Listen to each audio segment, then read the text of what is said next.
హ్రీంకారాసనగద్భితా నలసికాం సౌహ క్లీం కలాం బిప్రతీం సౌవర్ణాంబరధారిణీం వరసుధాధౌతాం త్రినేత్రోజ్వలాం వందే పుస్తకపాశమంకుశధరాం స్రగ్భూషితాముజ్వలాం త్వాం గౌరీం త్రిపురాం పరాత్పరగళాం శ్రీచక్ర సంచారిణీం. మనకి చాలా మంది ఏమండి గురుగారు మాకు చేతబడులు చేశారండి, మాకు ఈ యొక్క చిల్లంగి అంటారు దాన్ని, ఒక్కొక్క ఏరియాలో ఒక్కొక్కటి. అలా దుష్టశక్తులు, క్రూరశక్తులు, క్రూర గ్రహాలు, పిశాచాలు, కర్ణపిశాచులు, ఇలా రకరకాల పేర్లతో ముఖ్యంగా చేతబడులండి అంటారు. మన హీరో సుమన్ గారు కూడా చాలా మంచి ఆయన.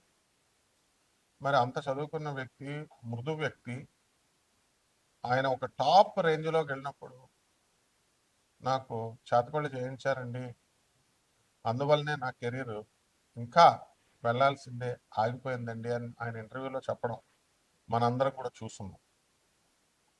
మరి మనకి హీరో సుమన్ గారు చాలా అంత గొప్ప పరిణతి చెందినటువంటి వ్యక్తి మరి అబద్ధాలు చెప్తారా? కాదు కదా. అయితే ఒక సైన్స్లో ఒక ప్రొఫెసర్గా ఉన్న నేను చేతబళ్ళు ఇవన్నీ ఉన్నాయంటే అవన్నీ ఖండించి పడేస్తాను. అయినప్పటికీ కూడా చాలామంది ఏమండి మేము హాస్పిటల్లోకి వెళ్ళామండి, మరి అక్కడ చూపించుకుంటే అన్నీ నార్మల్ వచ్చినాయండి, అంతా మాకు అర్థం కావట్లేదండి అని చాలామంది చెప్తూ ఉంటారు. అయితే చేతబళ్ళ వల్ల మా జీవితం ఆగిపోయిందండి అంటారు. అసలు ఈ చేతబడులు ఎవర్రా నాయనా చేస్తారు అంటే మా బంధువులేనండి, మాకు తెలుసున్నటువంటి పరివారమేనండి, మా మీద మా ఎదుగుదల చూసి ఆగిపోవడానికి చేయించారండి అంటారు. ఇటీవల మీరు కనుక చూసుకుంటే చిర్రాబూర్ గారు కూడా పాపం ఆయన కొన్ని లక్షల మంది ఫాలోవర్స్ ఉన్నారు. కాశీలో 21 మంది మంత్రగాళ్ళని పెట్టి శ్మశానంలో చేతబళ్ళు చేయించడానికి ప్రయత్నించారు అని చెప్పి మిగతా వాళ్ళంటే నేను దేవి పుత్రుడిని, అమ్మవారి పుత్రుడిని, నాకేమి అవన్నీ కూడా ఏం చెయ్యవు అని ఆయన కూడా చెప్పడం జరిగింది. అంటే మొత్తం మీద ఓవరాల్గా ఏంటంటే మనకి క్షుద్ర శక్తులు అంటే ఏంటంటే లోయర్ ఎనర్జీస్ అంటారు వీటిని. వాళ్ళు పూజించేటటువంటి దేవతలు ఏంటో మామూలు జనానికి తెలియదు. తెలియక కాళీ అమ్మవారు చేసేస్తుంది, లేదా చిన్న మస్తా అమ్మవారు చేసేస్తుంది, ఇట్లా వాళ్ళు ఇష్టం వచ్చినట్టుగా మాట్లాడుతూ ఉంటారు. ఈ దశమహావిద్యలు అనేటటువంటి అమ్మవార్లు తార, మహాకాళి, చిన్నమస్త, త్రిపుర భైరవి, తర్వాత బగళాముఖి, ఆ తర్వాత మనకి రాజశ్యామల, ధూమావతి, షోడశి అంటే లలితాదేవి, అలాగే మనకు భువనేశ్వరి అమ్మవారు, ఆ తర్వాత కమలాత్మక అమ్మవారు. వీటిల్లో ఇవి కాకుండా ఇంకో 2 దేవతలు ప్రత్యంగిరా, వారాహి. ఇవి ఈ మధ్య కాలంలో ఒక 20 సంవత్సరాల నుంచి జనమందరికి కూడా పబ్లిసిటీ అని తెలియక అపోహతో వీళ్ళంతా కూడా చిన్నమస్తా చేసేస్తుందండి, బగళాముఖి ఇచ్చేసేస్తుంది. మహాకాళిని మా చిన్నప్పటి నుంచి అనేవారు. మహాకాళిని అడిగితే చేతబళ్ళ కూడా చేసేస్తారండి, ప్రత్యంగిర అయితే రివర్స్ చేసేస్తుందండి. ఇట్లా అనవసరమైనటువంటి అపోహలన్నీ కూడా దశమహావిద్యల్ని, ఈ యొక్క సప్తమాతృకల్ని అనడం జరిగింది. వారాహి, ప్రత్యంగిర అమ్మవార్లు వాళ్ళు అలా ఎన్నటికీ చేయరు. ఆ అమ్మవార్లంతా కూడా గౌరీదేవి, గౌరీదేహ సముద్భవాం అన్నాం అంటే గౌరీదేవి నుంచి పుట్టాడు కాబట్టి వాళ్ళంతా కూడా సాక్షాత్తు పార్వతీదేవి ఆదిపరాశక్తి శివుడి యొక్క భార్య అయినటువంటి ఆ యొక్క గౌరీదేవి నుంచి పుట్టినాయి. కాబట్టి కనీసము గౌరీదేవి కూడా చాలా మంది తెలియక ఏమండి ఈ అమ్మవారికి మేకలను కొయ్యాలండి, కోళ్ళను కొయ్యాలండి అని ఇలా మాట్లాడుతూ ఉంటారు. ఇవంతా కూడా సకారాత్మక శక్తి, సర్వమంగళాలని ప్రసాదించేటటువంటి జగజ్జననేటటువంటి పార్వతీదేవి ఎన్నడూ కూడా ఈ మాంసాలని, మధుమాంసాలని ముట్టుకోవు. అలాగే దశమహావిద్యలు కూడా అవి ముట్టుకోవు.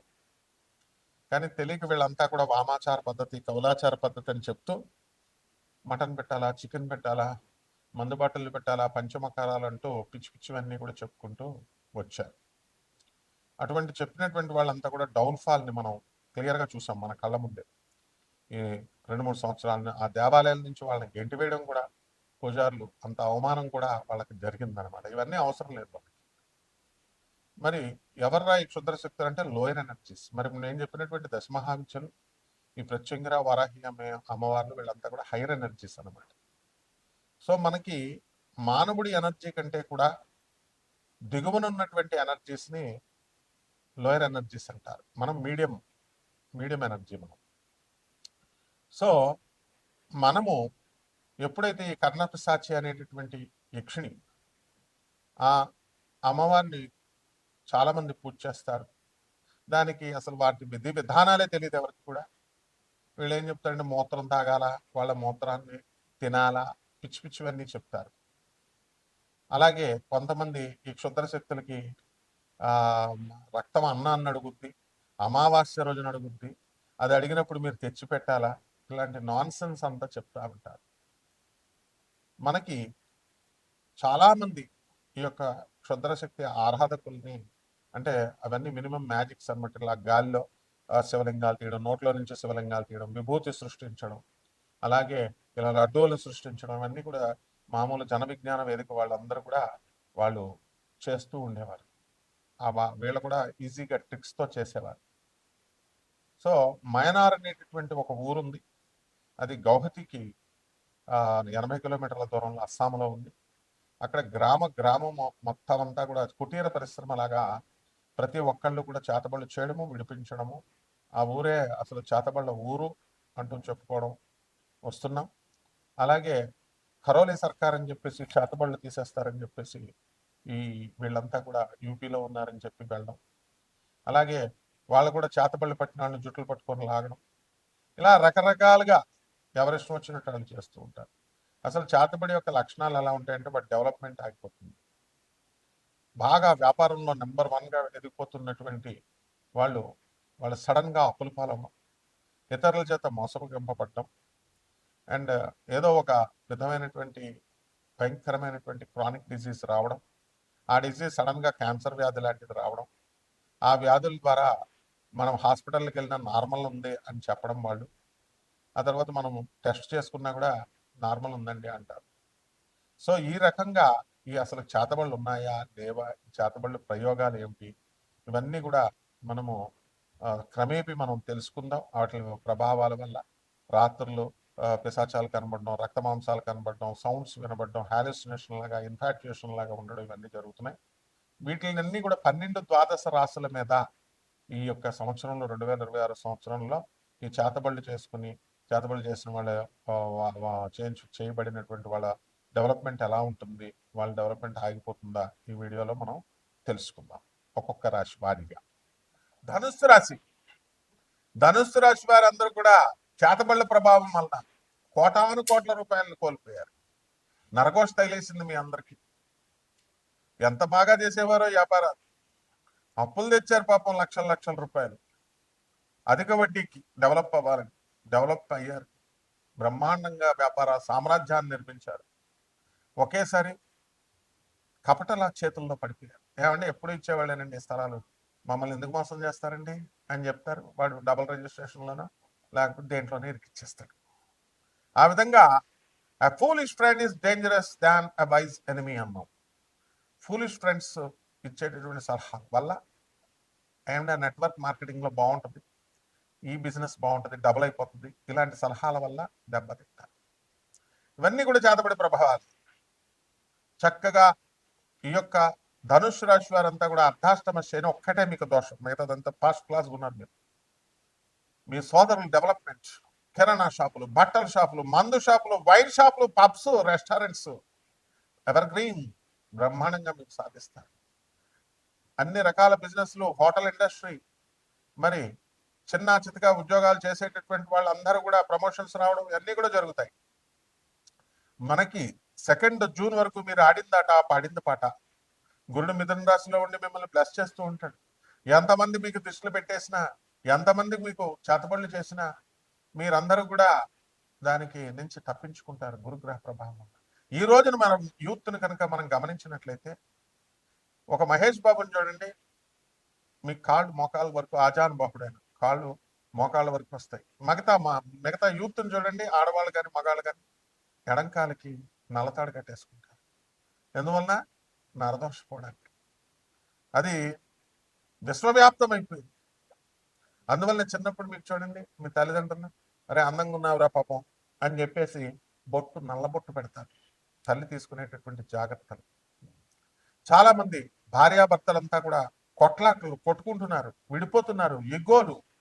మీకు ఎంతమంది పాపం సినిమా ఫీల్డ్ ఉన్నటువంటి వాళ్ళు, తర్వాత సీరియల్స్, తర్వాత యూట్యూబ్లో, ఇవన్నీ కూడా మీడియా రంగంలో ఉన్నటువంటి వాళ్ళు మెసేజ్ ఓరియంటెడ్ సినిమాలు ఇస్తుంటే మీరు చూస్తున్నారా? సీరియల్స్ అత్తగారు కోడల్ని బాధేయాలా, కుట్రలు చేసి కోడలు అత్తగారిని చంపేయాలా, ఇలాంటి సీరియల్స్ చూస్తారు. కాబట్టి ఇవన్నీ చేతకబడి ప్రభావాలే. వైలెన్స్ సైలెన్స్ అంటే వైలెన్స్ లోకి వెళ్ళిపోయారు. వైలెన్స్ సినిమాలు ఎక్కువ, బాగా కసిగా ఆయన చంపేయాలి, ఈయన చంపేయాలి, ఇలాగ చూసే వాళ్ళంతా కూడా చేతబడి ప్రభావాలే.